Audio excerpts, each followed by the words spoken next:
여러분 안녕하십니까? 지금 김문수 5년 전 발언 난리가 났으며 필살기까지 부정선거 선관위 뒤집어졌습니다. 이에 대해 더 소상하게 소식 전해드리겠습니다.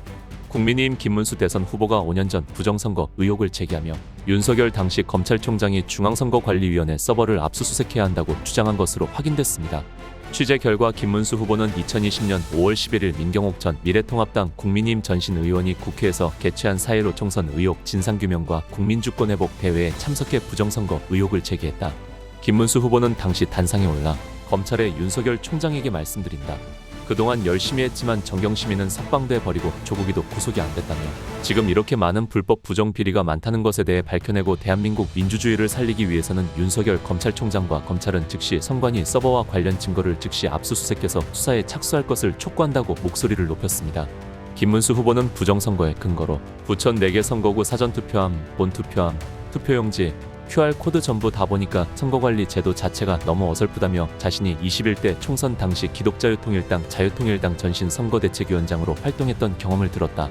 그는 이어 부천 71만 명, 4개 선거구를 관리하는 선거관리위원회 직원이 16명밖에 없다며 경기도지사를 8년 해봤는데 공무원 16명이 관리할 능력이 없다고도 주장했습니다. 김문수 후보는 많은 부분을 하나하나 밝혀서 바로 잡아야만 다음 선거가 가능하고 이번 선거에 승복할 수 있다며 철저한 압수수색과 수사를 요청했다. 김 후보는 또 KBS 앵커 출신인 민 전 의원을 언급하면서 이 자리에 적어도 KBS가 와서 생중계는 못해도 취재해서 민경옥 의원이 뭘 말하는지 밝혀내야 시청료를 낼 거 아닌가라고도 말했습니다. 한편 전날 윤석열 전 대통령이 부정선거론을 주장하는 영화 시사회에 참석해 관람한 것과 관련해 김 후보는 부정선거 의혹을 완전하게 일소할 수 있도록 최선을 다해서 노력하겠다고 말했다. 김문수 후보가 바른 말했습니다. 당연히 부정선거가 있다면 수사하는 게 당연한 것입니다. 이번 선거 부정선거 의식해서 눈에 불 켜고 감시할 듯합니다.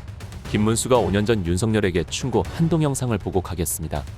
윤석열 검찰총장과 검찰은 즉시 선관위의 서버와 관련 증거를 즉시 압수수색해서 수사에 착수할 것을 촉구합니다. 김문수는 말했습니다. 4.15 국회의원 총선 부정선거 의혹에 대한 국정조사를 실시해야 된다고 생각합니다. 김문수는 모든 걸 다 해낼 수 있습니다. 선관위 벌써 부정선거 세팅 다 끝날 것 같습니다. 25년 1월 기사를 보시면 이재명 45.1% 조기 대선을 전제로 한 가상 3자 대결에서 이재명이 45.1%, 김문수 고용노동부 장관이 29.9%, 이준석 개혁신당 의원이 5.8% 지지율을 기록한 것으로 집계가 됐습니다. 이어 3월 달의 기사를 보면 차기 대통령 후보 적합도에서 이재명이 45.1%로 1위를 기록했다는 여론조사 결과가 나왔습니다라는 기사가 보도됐었고 5월 달에도 똑같은 수치인 45.1%인 수치로 보도가 되었습니다. 기준 세팅값이 나온 겁니다. 45.1% 이재명 당선되면 100% 부정선거다. 미국에서 감시자들이 국내에 들어왔다. 기대를 좀 걸어보는 수밖에 없는 걸까요? 사전투표뿐만 아니라 본투표도 주작하기 시작했습니다. 전라도에서 이재명 표를 4,000표를 부풀리다가 적발된 상황입니다. 3,793 더하기 270을 4,000이 아니라 8,494로 적었다가 상관인한테 걸린 것입니다. 아니 4,000표를 8,000표를 적는 사람이 어디가 있어요? 수정했잖아요. 그게. 아니 수정을 해도 그렇지 내가 오니까 수정하는 거만. 예? 아 이렇게 하면 안 되지. 근데 내가 오니까 그때서 고치네. 8,000으로 했다가 이게 지금 어떻게 8,000이 4,000인데 8,000으로 했다가 지금 4,000으로 계산기 자체도 맞지도 않는 오작이고. 개표는 어떻게 진행될까요? 먼저 계안부에서 투표용지를 정리합니다. 전자개표기를 통과하면서 표가 분류됩니다. 개표 상황표를 작성합니다. 개표 상황표를 확인하고 검열해서 위원장석으로 전달합니다. 위원장이 개표 상황표에 도장을 찍고 개표 상황표를 공표하면 이제 숫자는 확정되고 언론에 발표됩니다. 다만 중간에 이런 어처구니 없는 일이 있다면 우리는 발견해낼 수 있을까요? 여기에 김문수 지금 필살기가 터져나왔습니다. 김문수 국민의힘 대통령 후보가 성소수자라는 이유만으로 취업에 특혜를 준다면 성소수자가 아닌 사람에게는 오히려 역차별이 되지 않겠냐고 말했습니다.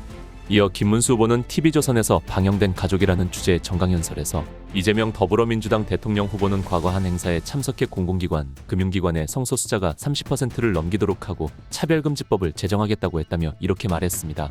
김문수 후보는 민주당 의원들이 발의했던 포괄적 차별금지법은 고용을 비롯한 모든 영역에 있어 성적 지향, 성별 정체성은 물론 범죄 전과자까지도 차별해서는 안 된다고 규정하고 있다며 이 법대로라면 조두순이 초등학교 수위를 한다고 해도 막으면 차별이 될 수 있다고 주장했습니다.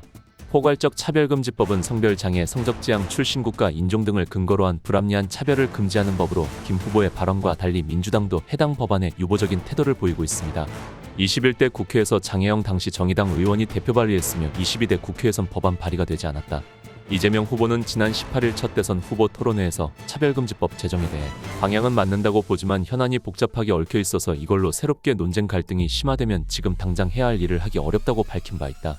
차별금지법은 조두순 학교 수위, 이거 여태 종교진영이나 보수진영에서 복잡하게 왜 통과되면 안 되는지 길게 설명해야 했던 걸 단 한마디로 정리해버린 것입니다. 잘하고 있다 김문수 화이팅.